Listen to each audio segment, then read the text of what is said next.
ગુજરાતના ઉત્તમ શિક્ષકોની ટીમ આપને દ્વાર. તો અત્યારે જ ડાઉનલોડ કરો youth education application. Hello friends, youth education ની અંદર આપનું હાર્દિક સ્વાગત છે. મિત્રો, talking about person place thing relation to something નો પાર્ટ 2, જેમાં આપણે વાત કરી હતી કમ્પ્લીટ ધ સેન્ટેન્સ અને રિસ્પોન્ડિંગ વિશે અભ્યાસ કરીશું અને થોડા વાક્ય સોલ્વ કરીશું પ્રેક્ટિસ માટે, મહાવરા માટે. શબ્દો યાદ કરેલી સચ એઝ, એવું કે જે, ધ સેમ એઝ, એજ કે જે. વાક્ય રચના મિત્રો યાદ કરજો કઈ હતી તો કે વાક્ય રચનામાં કર્તા ક્રિયાપદ સચ, આર્ટિકલ એ કે એન, નાઉન એઝ, કર્તા ક્રિયાપદ કર્મ. ધ સેમ એજની અંદર કર્તા ક્રિયાપદ ધ સેમ, નાઉન એઝ, ફરી પાછું કર્તા ક્રિયાપદ કર્મ. કોઈક વખત મિત્રો ધ્યાન રાખજો કે અહીંયા નાઉનની સાથે વિશેષણ પણ આવી શકે છે, પણ નાઉન હોવું ફરજિયાત છે તો જ આર્ટિકલ આવે, નહીતર આર્ટિકલ આવતો નથી.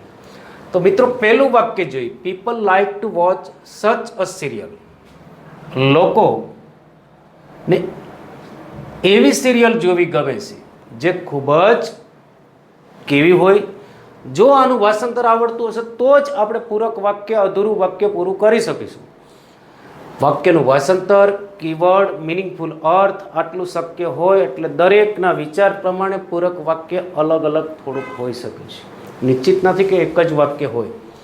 People like to watch such a serial as is interesting. આ ઇન્ટરેસ્ટિંગ શું છે તો કે સિરિયલ. ખ્યાલ આવે છે? એટલે એજ પછી આપણે કરતા લેતા નથી. As is interesting. આ રીતનું વાક્ય તમે લખી શકો છો. બીજું વાક્ય મિત્ર, the teacher should inspire the students. The teacher should inspire the students. શિક્ષકે વિદ્યાર્થીઓને ઇન્સ્પાયર કરવા જોઈએ, પ્રેરણા આપવી જોઈએ. શેના માટે? ટુ રીડ સચ અ બુક્સ. એવી કોઈ બુકો વાંચવા માટે, એવી કોઈ બુકો વાંચવા માટે. આ સચ પછી આર્ટિકલ નથી આવ્યો મિત્રો, કારણ કે નાઉન છે એ બહુવચન છે. બહુવચનનું નાઉન હશે ત્યારે એક એન આવશે નહીં, કારણ કે એક અને એનનો અર્થ એક અને માત્ર એક થાય છે. સીધું તમે એઝ લખો. એઝ એવી બુકો વાંચવા માટે ઇન્સ્પાયર કરવા જોઈએ કે જે પરીક્ષા માટે ઉપયોગી હોય. શું ઉપયોગી હોય? બુક્સ. તો અહીંયા એજ પછી કરતા લેવાની જરૂર નથી, પણ નાઉન છે, બહુવચન છે, તો આર યુઝફુલ ફોર એક્ઝામ, કે જે પરીક્ષા માટે ઉપયોગી હોય. આવું વાક્ય બનાવો એટલે વાક્ય તમારું મિત્રો રાઈટ છે. ત્યાર પછી this is the same girl. આ એ જ છોકરી છે. સેમ એઝ, આ એ જ છોકરી છે. હવે આના અનુસંધાનમાં કે જે પછી જે આપણે ગઈકાલે એને બગીચામાં જોઈ હતી, હા, અથવા તો આ એ જ છોકરી છે કે જેને હું ગઈકાલે મળ્યો હતો, આવું વાક્ય આવી શકે. તો અહીંયા એઝ આઈ મેટ યસ્ટરડે, હું ગઈકાલે મળ્યો હતો. અથવા તો આપણે વી, એચ પછી we saw in the garden yesterday, આપણે બગીચામાં જોઈ હતી. અથવા તો આ એ જ છોકરી છે as got the first prize, કે જેને પ્રથમ ઇનામ મેળવ્યું હતું. એજ પછી સીધું ગોટ લીધું મિત્રો. હું કામ આપણે લખી શકીએ? કારણ કે ગોટ ફર્સ્ટ પ્રાઇઝ મેળવવાવાળી ગર્લ આપેલી છે. Is this the same pen? આ એ જ પેન છે, આ એ જ પેન છે. એઝ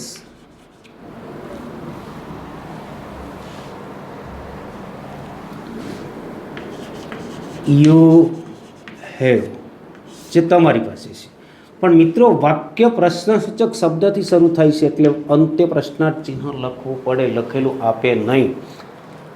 પછી પરીક્ષક ઉપર ડિપેન્ડ રહી છે. તમે બધું રાઈટ લખો, કોઈ માર્ક્સ આપી દઈશે અને કોઈ નથી આપતો. રાઉન્ડ મારી રેડ પેનથી પ્રશ્નાર્થ ચિહ્ન કરી દઈશ. ધીસ ઇઝ સચ એન ઇન્ટરેસ્ટિંગ સ્ટોરી. તો મિત્રો ધ્યાન રાખજો, અહીંયા આર્ટિકલ આવ્યો, સચ આવ્યું એટલે ઇન્ટરેસ્ટિંગ એડજેક્ટિવ આવ્યું, સ્ટોરી નાઉન આવ્યું. મેં તમને અગાઉ કીધું હતું કે નાઉન સાથે એડજેક્ટિવ આવી શકે છે. અહીંયા as this is an interesting story. આ એક એવી વાર્તા, રસપ્રદ વાર્તા છે કે જે બધાને વાંચવી ગમે છે. Everyone likes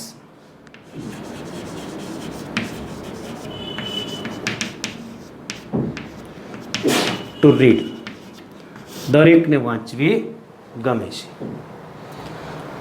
this is the same scooter. આ એ જ સ્કૂટર છે. This is the same scooter. આ એ જ સ્કૂટર છે કે જે ગઈકાલે ચોરાયું હતું, અથવા તો ગઈકાલે આપણે શોરૂમમાં જોયું હતું. As we saw in the showroom. આ રીતનું વાક્ય બની શકે છે. This is the same picture.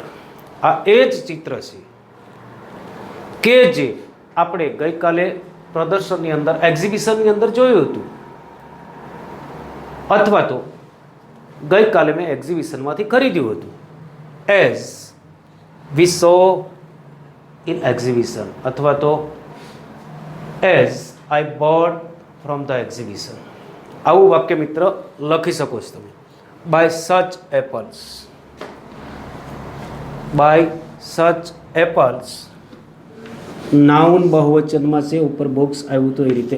As એવા સફરજન, એવા એપલ્સને ખરીદો કે જે ખૂબ જ મીઠા હોય. કોણ મીઠા હોય? એપલ્સ. તો are sweet. I want to read such magazines. હું એવા સામયિકો વાંચવા ઈચ્છું છું જે મારે માટે ખૂબ જ ઉપયોગી હોય. મેગેઝિન્સ એચ ઉપયોગી કોણ હોય? મેગેઝિન્સ. તો કરતા લેવાની જરૂર નથી. Are very useful for me, કે જે મારે માટે ખૂબ જ ઉપયોગી હોય. તો સેન્ટ ગેવ મી સચ અ બુક.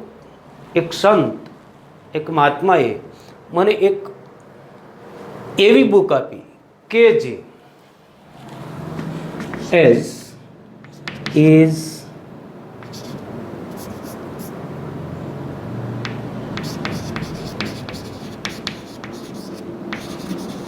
નોલેજેબલ ફોર મી, જે મારે માટે જ્ઞાનદર્શક છે. મિત્રો ત્યાર પછી જોઈએ રિસ્પોન્ડિંગ. હવે રિસ્પોન્ડિંગમાં અહીંયા હું તમને 4 ઓપ્શન નથી આપતો. આપણે જાતે વાક્ય બનાવતા શીખી જાઓ કીવર્ડ આધારે, તો આપેલા 4 ઓપ્શનમાંથી આપણને કીવર્ડવાળું વાક્ય 100% મળવાનું છે. સુનિલ કહે છે, which car will you by?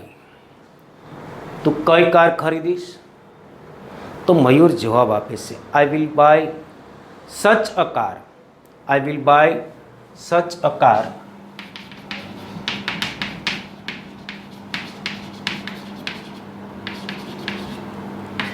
As my friend suggest me. મારો મિત્ર મને જે કાર સજેશન કરશે એ જ કાર હું ખરીદીશ. મુસ્કાન કહે છે, annual function is declared. Annual function is declared. What will you do? અથવા sorry, what will be our performance? આપણો દેખાવ કેવો હશે? તો સામે કાવ્યા જવાબ આપે છે, we will do. We will do such a dance as we can do easily. We can do easily.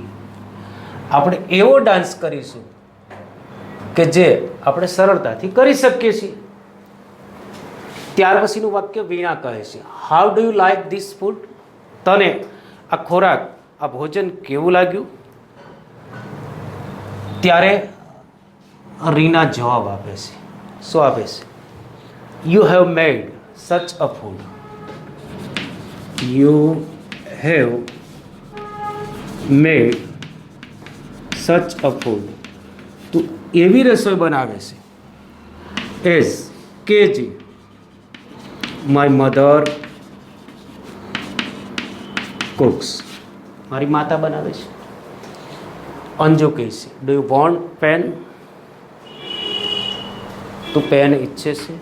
ત્યારે બીના જવાબ આપે છે I want the same pen. I want the same pen as you have, હું એ જ pen ઈચ્છું છું કે જે તારી પાસે રહેલી છે. તો મિત્રો આ રીતે વાક્ય બનશે. આપણને આપેલા 4 ઓપ્શનમાંથી સેમ એઝ, સચ એઝ વાળું વાક્ય આપ્યું હોય એટલે ABCD 4 ઓપ્શનમાંથી જે આવતું હોય આપણા જવાબ માટે ટીક કરવાનું છે. તો ખ્યાલ આવ્યો મિત્રો? આ ટોપિક સમજાયો હોય તો લાઈક કરજો, શેર કરજો. Thank you.